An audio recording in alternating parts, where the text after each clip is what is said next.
Welcome back, everyone. This is video 7 on positioning for the course International Marketing Management. So far in our course, we've been moving through our onion model. We've talked about market and market attractiveness. We've covered organization, core competencies, and strategic fit. We've reviewed several strategic marketing models, but most importantly, covered the strategic quadrants framework, which told us about 4 possible go-to-market strategies, and we've talked about segmentation and targeting. In this video, our focus is on positioning. Positioning is a really important marketing concept because positioning is how the brand ensures that what it has to offer is recognized by the target audience. And no matter what a person has heard about a brand, all of those possible touch points and associations and past experiences, all of those things go into a pretty simple understanding of what they believe a brand represents, or what they believe about a brand, what they think about the brand. And pretty much we could go around and ask people, have you heard of X brand? And if they have, we could say, what do you think about it? And the word that would come to mind is the primary position of that brand. So having a positioning strategy, a statement that internally explains to the company what the position of the brand wants to be, and then going about making decisions that reinforce that particular position, is something that's critically important over the life of the brand. It's one of the major factors in determining a brand's equity. It's definitely related to a term called the value proposition. The value proposition is what we are proposing to offer to the target audience in terms of meeting their needs for value. And the position is how the brand's going to go about doing that. So we could look at this as like a coin, with positioning being on one side and the value proposition being on the other. The positioning statement is something that's internal to the brand, but the external view is that value proposition. So what is a brand's position? Well, it answers the question, how do we want target customers to perceive us? The definition of positioning, or the definition of a position, is the position of the brand in the mind of the customer relative to the competition. And that last phrase is very important. Again, I said relative to the competition. That means that in the target audience's mind, unless we have a monopoly, we're always going to be compared to some next best alternative. And with that regard, that means that we have to think about not only how does the target audience view us, but how is the competition viewed, and what does that mean for us? The position that we choose to strategically pursue and reinforce should differentiate our brand from that competition, and it should maximize the perceived value on the part of the target audience. And that's why we relate this to value proposition. Smart brands will choose a strategy for positioning, and they will have a positioning statement that helps to guide the brand internally, and they will take actions that reinforce and maintain that position. That means that they are able to acquire their intended position. The intended position is the strategic position. Some brands do not pursue a positioning strategy, and perhaps they think that this means that they just don't have a position in the market, but actually this is wrong. All brands, if customers are aware of the brand, or if the target audience is aware of the brand, will have a position. That position will evolve based on experiences and word-of-mouth communication and touch points and advertising. So every brand that has any level of awareness will have a position. The question is, will that position be an emergent position, or will the position be an intended position? The intended position being the strategic one. That's what I want you to have always with your marketing, is intended positions. But if If the brand fails to position itself, or if things happen that are beyond the brand's control, what will occur is an emergent position.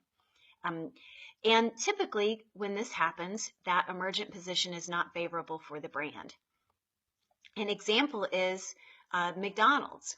McDonald's wants to be perceived as a fast, family-friendly, relatively healthy fast food choice. But if I ask you what you perceive about McDonald's, you might say cheap or greasy or unhealthy or dirty. If that's the main concept that comes to mind when you think of that brand, then we could say that McDonald's is suffering from an emergent position.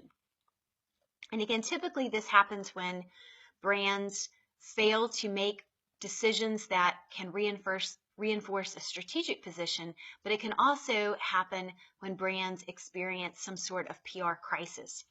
For instance, Volkswagen is dealing with the crisis revolving around the choice about altering the diesel test records for its diesel automotives. That, I don't know if that's been a big splash in Europe, but that was a major news story recently in the US. And so even though Volkswagen takes steps to pursue a strategic position, right now it is largely dealing with an emergent position.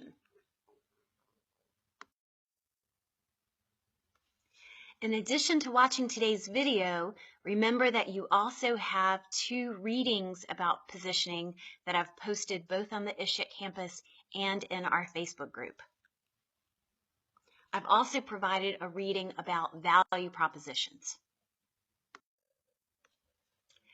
If a brand is going about determining what position it should have for its strategic position, if it's going about determining that for the first time, it would use the positioning procedure that I'm going to describe to you next. Also, if a brand wants to change its position, if it has a position that no longer fits it, or if it is dealing with an emergent position and it wants to shift to an intended position, it would go about repositioning itself. And so in that case, it would also use this positioning procedure. The first step is to identify the value drivers of the target audience. That means to figure out what are the most important values for the target market when making a choice in this particular product category. And I'll be giving you an example on the next slide. The second step is to assess how your brand is perceived on those specific value drivers. That will tell you what your current position is relative to the value drivers that are most important. The third step is to assess your competitor's position in terms of how it performs on those same value drivers. Then you'll be able to map these 3 perceptions in order to identify where there are gaps that you could leverage for a positioning strategy, or where you might want to position and make certain decisions about your future tactical attempts to earn that particular position. And again, this will become more clear as I share the examples with you on the coming slides. On the slide, I have drawn a graph to illustrate to you how to do step 1. If you were really doing this with market research, we would perform a focus group with people who represent the target audience, and we would ask them to identify the values that are most important to them when making a decision about the product category in question. In this case, I've used a product category of healthcare clinics or hospitals, and I've hypothetically identified 6 values that people find most important when making a choice about where to receive healthcare. And those are personal service, convenience, the reputation of the clinic, the perceived safety of receiving treatment at the clinic, the price that they pay, and how comfortable they are. So step 1, I would identify the value drivers, and I would also ask how important is each value relative to the other values that were identified. and then I could plot this out, and that's what you see here on the slide. So that people told me that safety and convenience were the most important, followed by price, and then personal service and comfort were less important. Now we have reputation here, but we also have safety. So probably those two variables are getting at the same kind of thing.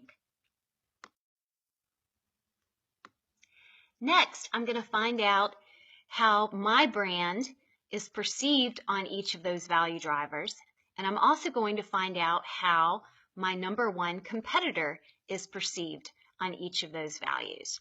And then I will plot that. So in essence, this is the position that we have currently for my brand and for the competing brand. Now in this case, I've used a hospital brand as my example, the Samati VA Hospital. It's a hospital in Thailand that provides medical tourism offers. So it's a global brand, even though it is located in Thailand. And I'm comparing it to the Mayo Clinic in the US. So my target audience hypothetically told me that Samati VA is perceived as having a high level of personal service, higher than Mayo. It's higher than Mayo on convenience. It's worse than Mayo on reputation and worse than Mayo on perceived safety.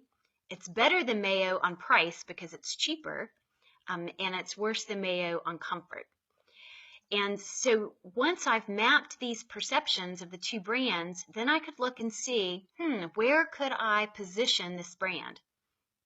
Well, on the one hand, I could position it on personal service because Samati VA really outscored Mayo on personal service. I could also position based on price because Samati VA outscored Mayo there as well.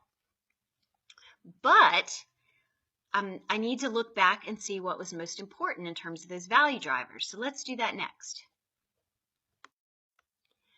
So here I've overlaid that first chart that showed us how important each value was, along with the chart that showed how Samati VA is perceived and how Mayo is perceived. So remember, I was suggesting that perhaps Samati VA could position itself on providing the best personal service. And it could, but we have to decide if that's best because that value was less important than most of the other values that are driving decisions about healthcare. So we would have to decide whether or not it's a good idea. Now, in my opinion, I think it is a good idea, but we would have to recognize that perhaps we need to educate the target audience about why personal service is important. We would need to be able to do that in order to increase this importance score and then use that as a positioning strategy. Now, you might be noticing, once we look at this particular slide, that safety is the most important value, and Samati VA, the brand we represent, is scoring lower than Mayo, and that could be perceived as a big problem. So you might be asking, shouldn't we position our brand based on something like safety? And first of all, we would need to improve our safety. Well, when we are choosing which value to position our brands on, there are really two types of values. One type is the motivator value. The other type are hygiene values. Hygiene values are those that mean that we have to perform on that particular characteristic just in order to compete. We cannot position on it because we can't differentiate on it, but we must have it in place in order to be competitive. And I would say that safety is that type of value. It's a hygiene value. No one's going to choose to go to a healthcare clinic or hospital that is not perceived as being safe. So we do need to improve how we're perceived on safety, but we should not be positioning based on safety. Does that make sense?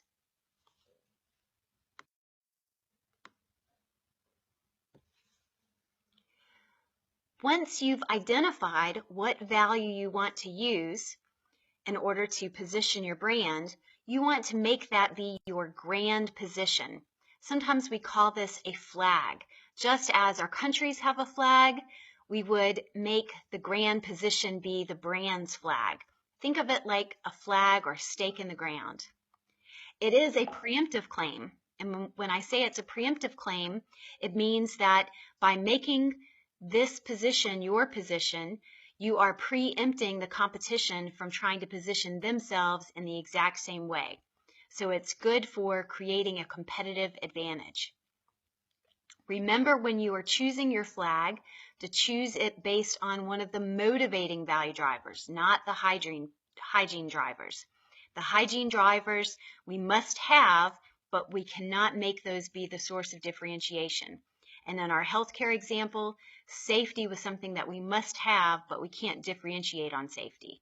So instead, we were going to choose to differentiate on having a low cost but high personal service. The flag you choose should relate back to your core competence and your strategic fit. So as we work through this onion model, everything that we're choosing should work together. We can use several automotive brands to help us better understand the idea of a grand position or a flag in the ground.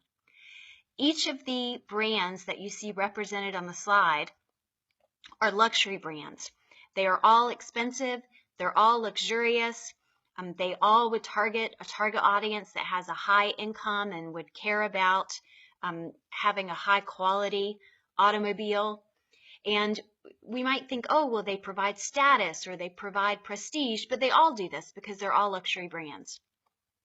So if we wanted to say, what position do each of these brands have in this market of luxury automotive, we can identify what is the position. We can identify the flag in the ground. Let's start with Volvo. Volvo is luxurious and it's one word. Did you say safety? That'd be right. What about BMW? BMW is luxurious and the answer would be performance. What about Audi? It's luxury and I would say technologically advanced. For Lexus, luxury and I would say the word is reliable, perceived as the most reliable of these luxury cars. For Jaguar, it would be British luxury. And for Mercedes, I would say classic luxury.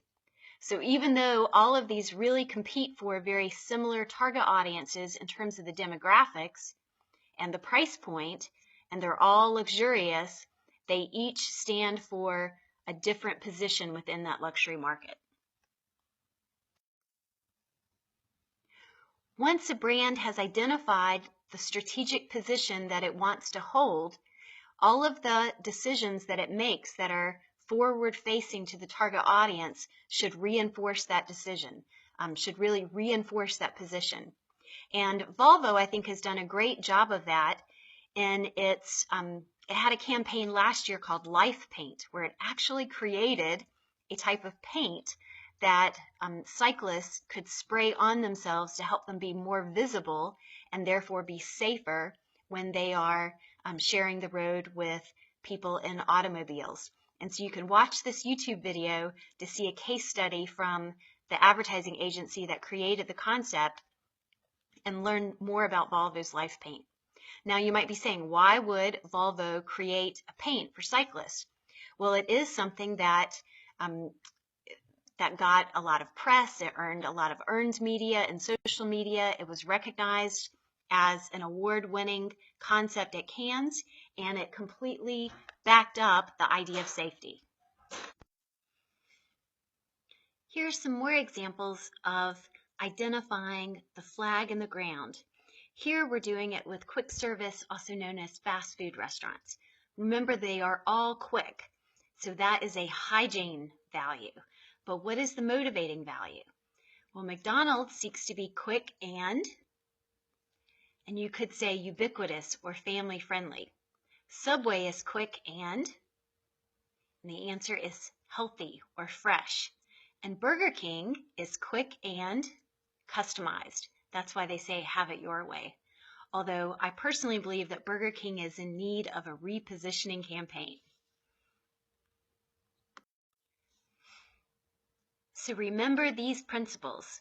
you should always have a flag. In other words, you should always have a position that you are reinforcing in the marketplace.